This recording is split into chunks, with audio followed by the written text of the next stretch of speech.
একটা ছোট্ট ছানা ছিল। তার নাম ছিল টুনটুন। সে ছিল খুবই চঞ্চল আর কৌতূহলী। টুনটুন থাকত গ্রামের এক কোণায়, মাটির ছোট একটা বাড়ির পাশে। প্রতিদিন সকালে সে ঘুম থেকে উঠেই লেজ নেড়ে নেড়ে পুরো উঠোন ঘুরে বেড়াত।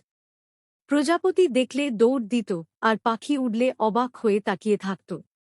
একদিন টুনটুন খেলতে খেলতে গ্রামের রাস্তা পেরিয়ে অনেক দূরে চলে গেল। হঠাৎ সে বুঝতে পারল সে পথ হারিয়ে ফেলেছে। চারপাশে সবকিছু নতুন আর অপরিচিত। টুনটুন ভয় পেয়ে কুঁই কুঁই করে কাঁদতে লাগল। ঠিক তখনই এক ছোট ছেলে, রাহুল, তাকে দেখতে পেল। রাহুল খুব দয়ালু ছিল। সে টুনটুনকে কোলে তুলে আদর করল এবং তাকে জল খেতে দিল। রাহুল টুনটুনের গলায় বাঁধা ফিতেটা দেখে বুঝতে পারল কুকুরছানাটির একটা বাড়ি আছে। সে টুনটুনকে নিয়ে গ্রামের ভেতর খুঁজতে লাগল।